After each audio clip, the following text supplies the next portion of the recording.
ఈ సందర్భంగా అధ్యక్ష, ఇంకొక పక్కన డిప్యూటీ సీఎం గారిని, అటు ప్రధానమంత్రి నరేంద్ర మోడీ గారిని, ఇక్కడే బీజేపీ నాయకుల్ని, జనసేన, తెలుగుదేశం పార్టీ నాయకులను కూడా మనస్ఫూర్తిగా అభినందిస్తున్నా. 20 నెలల్లో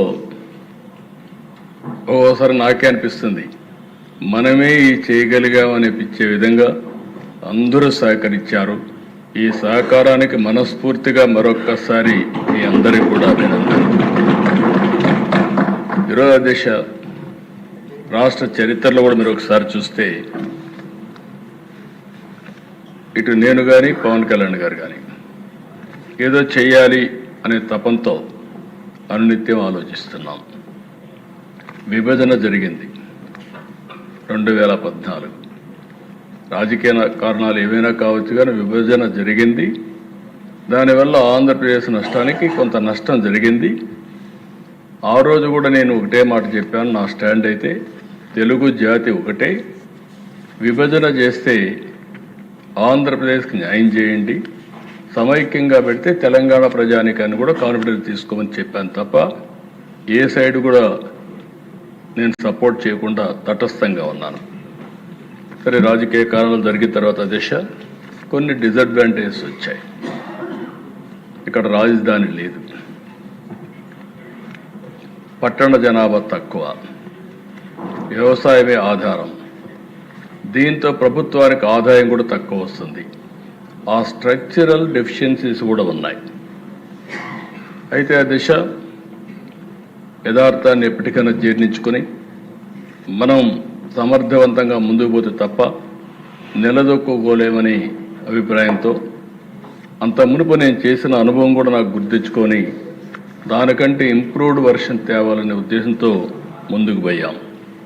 14, 19 ఈ అసెంబ్లీ దగ్గర 1 ఇయర్ ఆ లోపలని ఈ అసెంబ్లీ కట్టాం. అదే మరి అధ్యక్ష, ఆ రోజు ఈ అసెంబ్లీ కట్టినప్పుడు మీరు చూస్తే ఇక్కడ అసెంబ్లీ రావడానికి కారణం ఎవరంటే ప్రపంచంలో ఎక్కడా జరగని విధంగా 29,000 మంది రైతులు 33,000 ఎకరాలు భూమి ల్యాండ్ పూలింగ్కి ఇచ్చారు. దిశ ఒక్క పైసా మనం ఇవ్వలేకపోయాం. మనం ఇచ్చిందంతా వాళ్ళకి ఏంటంటే డెవలప్ చేస్తాం, తిరిగి మీకు ప్లాట్ ఇస్తాం, రాజధాని వస్తుంది, మీకు పేరు వస్తుంది, మీకు కూడా భవిష్యత్తులో మెరుగైనటువంటి ఆదాయం వస్తుందని ఒక్క మాట చెప్తే నమ్మిచ్చారు దిశ. అక్కడి నుంచి మనం స్టార్ట్ చేసాం. 5 ఏళ్ళు కష్టపడ్డాం. ఆ రోజు అనేక పనులు జరిగాయి. 13.5% గ్రోత్ రేట్ చూపించాం. అదే టెంపోగాని కంటిన్యూ అయింటే ఈరోజు కొంతవరకు రికవర్ అయ్యేవాళ్ళం. 19-24 విధ్వంసం, మామూలు విధ్వంసం కాదు అధ్యక్ష. నేను ఒక మాట మాత్రం చెప్పాను, ఇక్కడంతా బూతులు. నా జీవితంలో నేను ఎప్పుడూ కళ్ళనీళ్ళు పెట్టుకోలేదు. ఆ రోజు ఈ అసెంబ్లీలో నాకు జరిగిన అవమానానికి నాలాంటి వాడు కుంగిపోయి కళ్ళనీళ్ళు పెట్టుకున్నానంటే నాలాంటి వాళ్ళు ఈ రాష్ట్రంలో ఎంతమంది సఫర్ అయ్యారో మనందరం గుర్తుపెట్టుకోవాల్సిన అవసరం ఉంది. ఆడ బిడ్డల్ని ఎక్కడికక్కడ అనూహ్యంగా ఇష్టానుసారంగా మాట్లాడే పరిస్థితి. అది అయిన తర్వాత దిశ మీ అందరికీ ఐడియా ఉంది. కడాను నాకు నోటీస్ ఇవ్వకుండా నన్నే అరెస్ట్ చేయడం.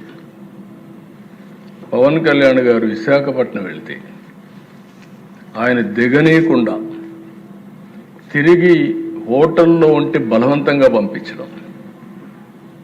అలాంటి నాయకులు ఇప్పుడు నీతిని మాట్లాడే పరిస్థితికి వచ్చారు. నేను ఒకటే చెప్పాను అధ్యక్ష, నేను ఏ పని చేసినా, మా ఉప ముఖ్యమంత్రి కానీ కుండే వాళ్ళందరూ కానీ ఏ పని చేసినా ప్రజలను దృష్టిలో పెట్టుకొని చేస్తాను తప్ప నాయకుల్ని, పార్టీల్ని దృష్టిలో పెట్టుకొని కాదని మరొక్కసారి మీ ద్వారా ప్రజలందరికీ విజ్ఞప్తి చేస్తున్నాను అధ్యక్ష. ఆ రోజు మేము ఒకటే నిర్ణయించుకున్నాం, రాష్ట్రానికి తీవ్రమైన అన్యాయం జరిగింది, అందరం కలిసి ఒక సంకల్పంతో ముందుకు పోతే తప్ప రాష్ట్రాన్ని పునర్నిర్మాణం చేయలేం అనే ఏకైక సంకల్పంతో ఆలోచించాం.